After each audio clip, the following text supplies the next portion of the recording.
What's going on, guys? I'm making a video, quick one, about the G-Boost roller pin removal tool. It's kind of tough to do on your own, to be honest with you, and a bench vise really doesn't help either. But basically, you get two of these little threaded pieces. It has an Allen head in the end of it. And if you can see that, this one broke. I don't know if I just got a defective one or something, but long story short, fortunately they sent two. You thread the that black screw, wherever it went, into this tool. It's threaded. And then you put your jam nut on, which is right here. It's like a 8mm or smaller or something. Then you use 2 3/4-inch wrenches. So I got this one out finally, but when it broke, I ended up having to use a pick.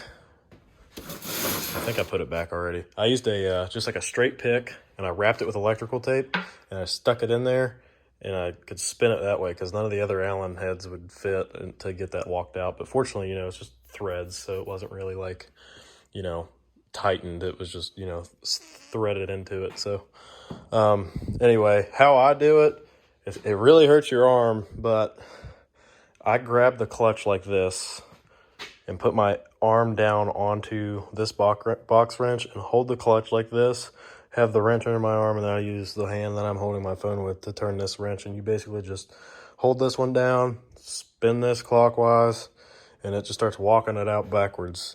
And it's going to take a while. I've been using heat to kind of try to persuade it a little bit, but I'll tell you what, them things are in there. There's no shot you could just get them out without getting one of these things, unfortunately, or making your own. It's really relatively simple. You just need to know the thread pitch of the of these roller pins. And the thread pitch of the roller pins are actually the same thread pitch as the screws that come out that like retain them. And there's 3 of those. So here's your one, here's your second, then your third, and they all are the same thread pitch. So if you guys wanted to go out and build your own tool, which looks like it's relatively simple. I mean, I know they kind of engineered it obviously a certain way. They want to make sure that you're sitting flat on your clutch sheave there on both sides, as you can see I'm doing, which, it kind of looks a little sketchy on this side, but we're just not going to worry about that. Anyway, yeah. So I got new G-Boost rollers coming in the mail. The tool came first. I ordered the rollers through Side by Side blog, but yeah, we're down over here at the Murray household. The best flag in the world. I got mine in here, getting secondary replaced. Basically, what you see there was what was left of my secondary rollers. So, yeah, tough break there. I pretty much just zipped that off because I couldn't even compress the clutch to get the belt off. I just had to take the center bolt out and just pull the clutch off, and the belt stayed. So, this one, as you can see, this is also a 19, and it had a surprising issue. It's the XRS. We pulled the diff out, and I'll tell you one thing. They definitely wanted to make sure it was as difficult and inconvenient as they possibly could to get the diff out of the fucking frame, which is retarded. But it's out. We sent it off to a guy I'm kind of got acquainted with on Facebook. He sells those smart lock conversion kits, that Nick America guy. But basically, bumper has to come off, winch, low A-arm bolts because because the bumpers, you obviously mounted to the A-arm bolts, I believe. Loosen your radiator bolts down here. I didn't do anything up here. Nothing had to come off. But yeah, you had to take your A-arm out, sway bar linkage on the A-arm, and it comes out the passenger side where your VIN number is.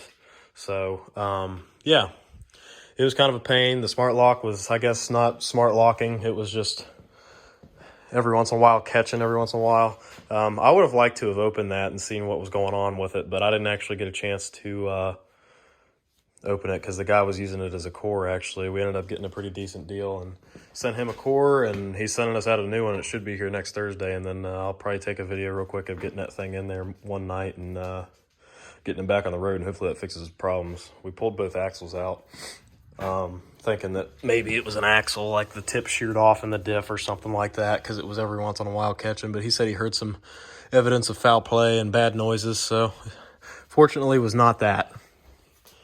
Well, unfortunately, I should say. But yeah, driver's side was a pain in the ass. I learned a trick off of YouTube on how to get this axle out. I don't know if you guys are interested in this, but basically, you know, you got your tapered cups on these as opposed to on the old Mavericks. They had it was a solid shaft. Basically, you get your ratchet strap and you ratchet strap around. This dog is making things real difficult. You ratchet strap around the cup of the axle there, and basically have the ratcheting part of the ratchet here on this A-arm. Wrap it around that, and then you start sucking it down. And what it's going to do, it's going to pick that A-arm up and to where it's like completely parallel with the axle and like kind of parallel with the ground. And then when you get it all tightened up and it's sucked around on the inside of that cup, you take your foot and just go wham, slam it down on the fucking floor, and boom, out the axle comes every time. Guaranteed. Don't ask me about it. It just does it. Thanks for watching. Okay, new trick I learned. I got this one out much faster than the first one. So, if you have a nice fancy can of the world's best WD-40, you can actually take your nice little bendy tube straw, fill your little baby hole up right here with that, because your pin that's your old bolt hole for your retaining screws. But if you like just ever so slightly, just give her a little bit of a light dab right there, like that. And I get it in there and then do it so it fills up, and it'll actually just sit there puddled up. When you start cranking on it, start pulling it back, it'll get around there and it'll be a hell of a lot. I mean, you're still having to put in a good bit of fucking work to get the thing out, but you can actually get that thing to come out of there without popping a blood vessel or giving yourself a hernia the entire fucking time you're loosening the pulling the pin out. So yeah, if you fill that up with some WD-40, it's going to make the process go a little bit smoother. Not a lot, but it definitely helps and beats up your hands a little bit less, because mine is already bruising right here, like where I've been fucking pushing on that wrench so hard. But yeah, I'm getting on the back of my elbow as well where I'm holding it one-handed. Be nice to have a third arm, but you know, so is life. Thanks for watching, guys.